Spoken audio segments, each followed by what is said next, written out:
Hi guys, so in this video, I'm going to teach you how to subtract octal numbers. So let us say you are given the number 42 in octal minus 5. Again, this is in octal. So how do we subtract octal numbers? So we start operating again at the rightmost part digit of the given number. So we have here 2 minus 5. So 2 minus 5 here cannot be. So 2 will borrow 1 from 4. So 4 here becomes 3.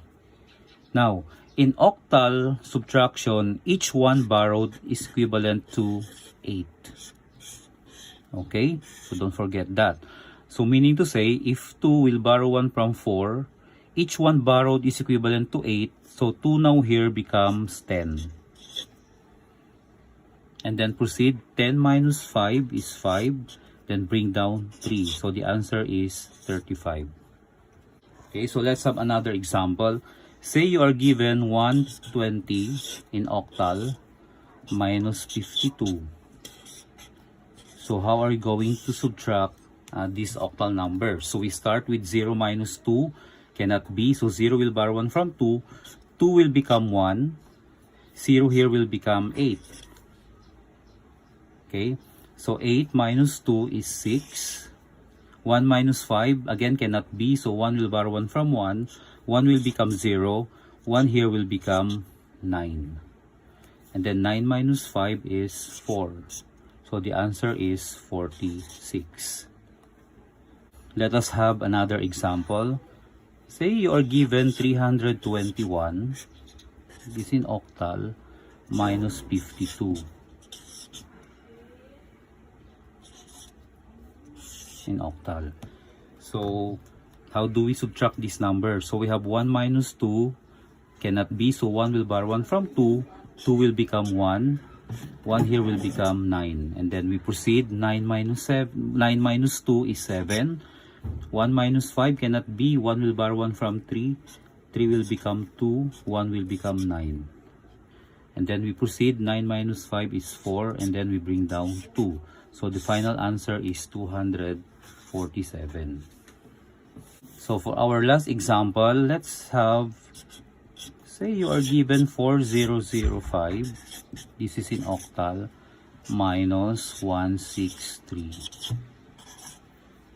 So again, to subtract these numbers, we start with 5 minus 3, that is 2. We have here again trailing zeros, just like what we did in binary subtraction.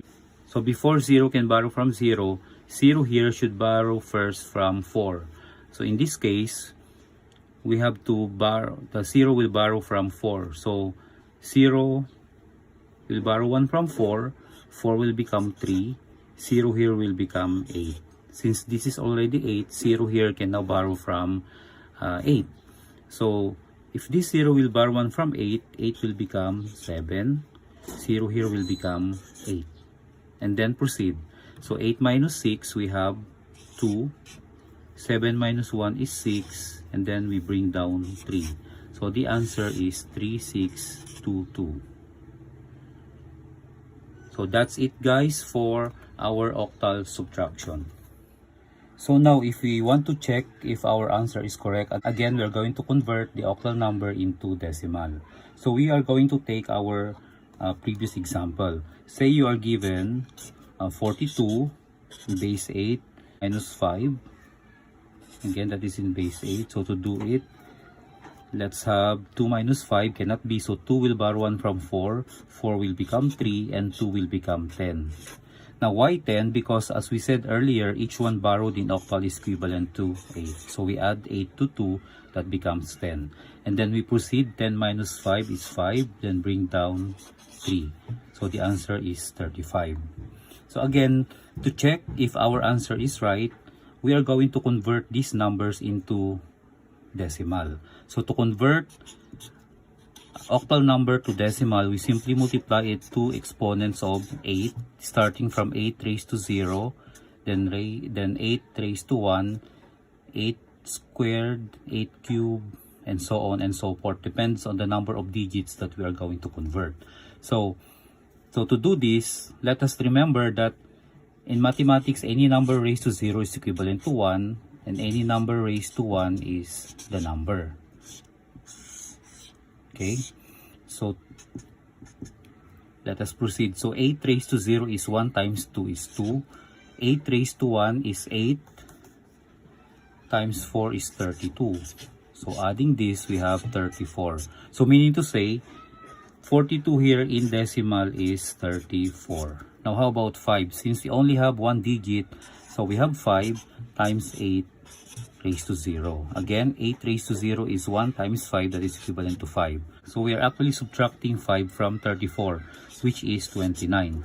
Now let us check if 29 is equivalent to 35. So we need to convert 35 to decimal. So to do that, again, we convert it by multiplying it to exponents of 8 raised to 0 and then 8 raised to 1.